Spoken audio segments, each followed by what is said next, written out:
하나님이 흙으로 사람을 지으시고 그 코에 생기를 불어넣으시니 어떻게 됐냐? 사람이 생명, 영이 있는 영적인 존재가 되었다는 거예요. 여러분, 하나님 살아계셔요? 죽으셨어요? 살아계세요. 아니, 언제적 하나님인데 지금까지 살아계시냐? 아니, 도대체 하나님 나이가 몇 살이냐? 하나님은 나이를 헤아릴 수 없는 영원 전부터 영원 후까지 살아계신 영적인, 바로 하나님이 영이라는 거예요. 그래서 요한복음 4장 24절 같이 읽어보시겠습니다. 하나님은 영이시니 예배하는 자가 신령과 진정으로 예배할지니라. 아멘. 그런데 우리는 우리 안에 영이 있는지 없는지를 몰라요. 왜 모르냐? 느낌이 없어요. 사람은 감각이라고 해서 눈으로 보고 손으로 만져보고 시각 또는 청각 여러 가지 감각으로 이 사물을 인지하는데, 이 영이 예를 들면 뭐 뜨거운 게 막 안에서 돌아다닌다. 이게 하나님이 나에게 주신 영인가? 아니면 뭔가 차갑거나 뭔가 표면적으로 느껴지거나 이런 것이 전혀 없는 거예요. 그러니까 내가 영적인 존재인지를 모르고 그냥 사람들이 무슨 얘기를 하냐?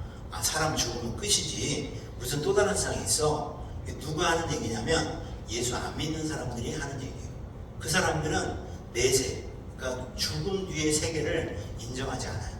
그래가지고 야, 사람 죽으면 끝이지, 그러니까 이 세상에서 즐기며 살아, 이렇게 얘기를 하는 거죠. 근데 놀라운 게 뭐냐면 그런 사람들이 특히 열심히 지내는 게 제사예요. 특히 명절 때, 설이나 추석 때 온 가족이 모이면 이렇게 죽은 조상이 왔다고 상 차리고 절하는 거죠. 예를 들면 장손이 한쪽에 숨어서 자고 있으면 끌고 와요. 아니, 네가 장손인데 왜 그러고 있냐, 빨리 오라고 해가지고 무릎 꿇고 술 따르고 절하라고 어떻게 보면 강요 아닌 강요를 하는 거죠. 그리고 뼈대 있는 양반 가문은 반드시 제사를 지낸다고 어떻게 보면 이걸 꼭 지키는 거예요. 근데 이게 뭐냐? 방금 전에 죽으면 끝난다, 아무것도 없다, 이렇게 해놓고 죽은 조상이 온다고 이렇게 절을 하고, 이 자체가 모순이라는 거예요. 모순이라는 게 창문자의 방패 숫자거든요. 그러니까 모든 걸 뚫을 수 있는 창과 모든 걸 막을 수 있는 방패가 동시에 존재할 수 없는 것처럼 말이 안 된다는 거죠. 그래서 영은 없다, 죽으면 끝난다고 얘기를 하지만 무의식적으로 영적인 행위를 하고 있는 거예요. 할렐루야. 그래서 이 무의식적인 영적 행위 중에 하나가 뭐냐? 바로 꿈이에요. 사람이 잠을 자면 그걸로 끝나는 게 아니라 꿈속에서 별일을 다 겪어요. 그리고 꿈속에서 이 여인도 자고 있는데 위에 요트가 있잖아요. 요트 타고 돌아다니는 거예요. 그리고 가다가 떨어지기도 하는 거예요. 저도 그 고등학교 때 그 정말 무서운 꿈을 꿨는데 결국은 떨어진 거예요. 떨어졌을 때 제가 어떻게 생각을 했냐? 내가 꿈꾸다가 떨어졌다, 이 생각이 한 게 아니라 내가 진짜로 떨어지고 있다, 이렇게 생각한 거예요. 진짜로 떨어지고 있다고 하니까 정말 소름이 돋고 난리가 난 거죠. 하면서 난리를 쳤는데 깨보니까 꿈인 거예요. 엄청 어마어마했죠. 근데 문제가 뭐냐? 난리를 치니까 어머니가 문 열고 와고 왜 그러냐고, 뭔 일 있냐고. 그러니까 꿈에서 떨어졌다고. 그거 아무것도 아니야, 너 키 크려고 그래, 이런 것처럼 이 꿈을 정말 리얼하게 겪으면 실제 상황으로 착각할 정도로. 근데 사실 이게 영적 행위라는 거예요. 그래서 우리 교회 간증을 보면 언니가 전도사님이고 여동생이 권사님이고 남동생이 권찰인데 둘째만 교회를 안 다녀요. 제가 나중에 물어봤어요. 원래 교회를 안 다녔냐 했더니 어릴 때 교회를 다녔다고 하더라고요. 근데 왜 교회를 안 다니냐 물어보니까 교회에서 상처를 받아가지고 자기는 절대 죽어도 교회 안 간다고 해서 이제 언니가 전도가 돼서 온 가족이 다 교회를 나오는데 이 둘째만 끝까지 안 나오는 거예요. 자기는 절대 교회 안 간다고. 근데 이제 이분이 나이가 들어서 직장 생활을 하다가 어떻게 됐냐? 악몽을 꾸게 된 거예요. 엄청 무서운 악몽. 사실 제가 이 PPT를 만들면서 악몽을 검색을 해봤거든요. 그랬더니 정말 희한한 악몽들 사진이 많더라고요. 무시무시한 사진들.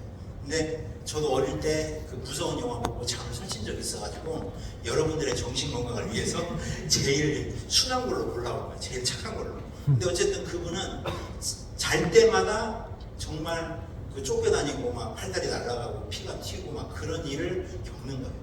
그리고 더 희한한 건 뭐냐면 보통 꿈이 바뀌잖아요, 계속. 근데 이분은 잘 때마다 똑같이 쫓겨다니고 정말 무서운 일을 항상 겪는다는 거예요. 그래서 어떻게 됐냐? 불면증인 거예요. 잠을 못 자. 잠을 못 자니까 직장에서 졸고 막 혼나고 몸도 안 좋아지고 여러 가지 너무나 힘들어가지고 결국은 어떻게 되냐? 병원 가서 수면제를 먹어야만 잘 수 있는. 그래서 너무나 힘들어진 상황이 된 거예요. 그래서 어떻게 되냐? 여동생한테 전화를 한 거죠. 내가 악몽 때문에 살 수가 없다. 어떻게 하면 좋겠니? 언니 이건 영적인 일이야. 이거 병원 가서 약 먹는다고 해결된 문제 아니야. 빨리 교회 와서 예배 드리고 목사님께 안수받으라고. 그래서 이 자매가 결단하고 교회 온 거예요. 고침 받았을까요? 못 받았을까요? 고침 받았어요. 나중에 또 간증을 들어보니까 난 예배 드리고 목사님께 말씀드리고 그 안수받고 갔는데 그날 밤부터 악몽이 사라졌다는 거예요. 그래서 이분은 그걸 통해서 아 정말 하나님이 살아계시고 나를 또 이렇게 억누르는 악한 영도 있구나 이런 영적인 것을 깨달은 거죠. 그러니까 가위 눌리는 거 그걸 많이 겪는 사람들이 있거든요. 영적으로 민감해가지고 그런 걸 보는 사람들도 있고 저도 청년 때 20대 때 한번 가위 눌린 적이 있어요. 근데 저도 주워들은 말이 있어가지고 예수 이름을 얘기하면 떠난다 그런 얘기는 들었는데 자고 있는데 뭔가 시커먼 게 와가지고 막 목을 누르더라고 정말. 그래가지고 예수 얘기만 하면 떠날 것 같은데 이게 안 나오는 거야 말이. 했는데 정말 힘들게 예수 하니까 떠나더라고. 그러니까 이런 건 겪어보지 않으면 알 수도 없고 이해가 안 되죠. 그만큼 영적인 세계가 있는 거예요.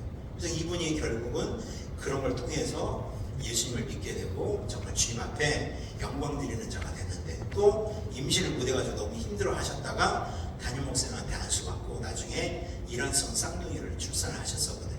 그러니까 이게 정말 하나님이 살아계시고 영적인 게 있다는 거예요. 그래서 꿈을 과학에서는 뇌현상이라고 얘기를 해요. 그러나